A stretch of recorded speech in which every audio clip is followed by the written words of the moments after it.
Alors, pour vous montrer comment retracer une droite dans Excel, on ne sait jamais. Alors déjà, pour mettre les pressions en pascal, vous voyez, typiquement ici vous aviez 102 tout à l'heure, kilopascal.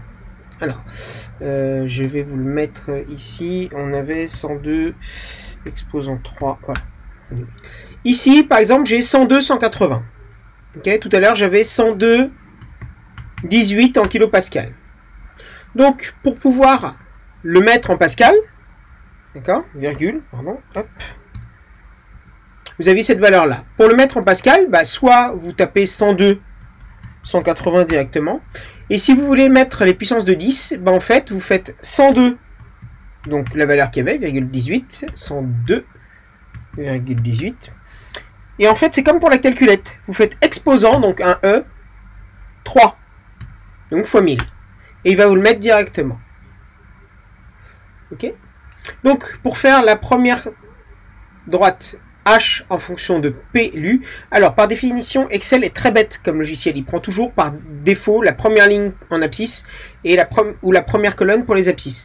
Ça nous arrange puisqu'on veut H en abscisse.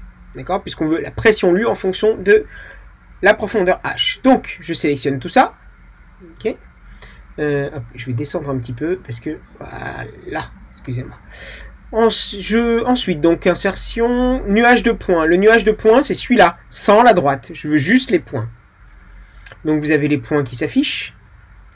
Voilà. Vous faites un clic droit sur les points. Et ici, ajouter une courbe de tendance. Pour ajouter la courbe de tendance, vous avez le choix ici, donc linéaire, bien évidemment. Ici, on n'a pas à cocher les définir intersection pour l'instant. Par contre, je veux afficher l'équation du graphique. Et il va vous l'afficher.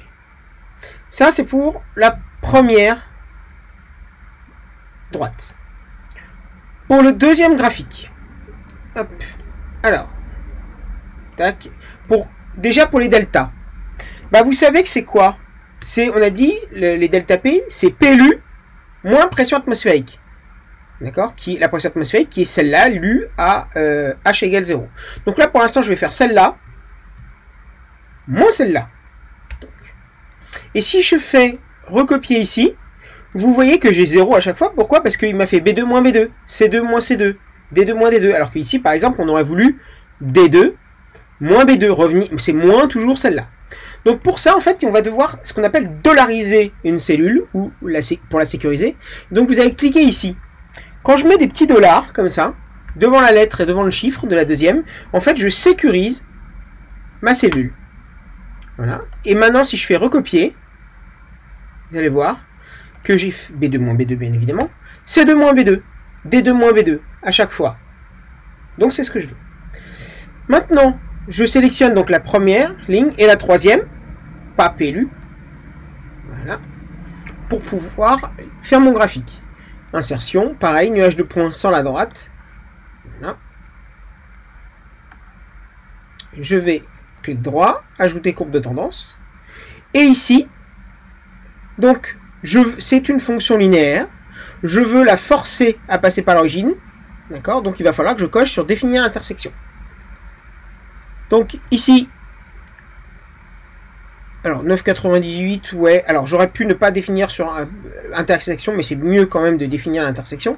Donc je clique sur définir l'intersection, c'est-à-dire que je force la droite à passer par 0,0, c'est-à-dire l'origine du repère.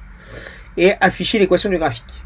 Voilà. Ici, vous voyez que j'ai 10 058. Si je ne fais pas définir l'intersection, vous verrez que j'ai une valeur plus proche de la réalité ici, mais j'ai un ordonnée à l'origine qui, elle, me convient pas du tout, puisque ce n'est pas le cas. Donc je préfère... Voilà, ce sont des valeurs expérimentales, donc bah, j'aurai cette valeur-là. C'est pas très grave. Donc n'oubliez pas, on veut forcer ici à définir l'intersection pour forcer la droite à passer par l'origine. N'oubliez pas, donc en Pascal, en mètres, les volumes en mètres cubes pour la loi de Boyle-Mariotte aussi. Voilà. Vous avez tout ce qu'il vous faut.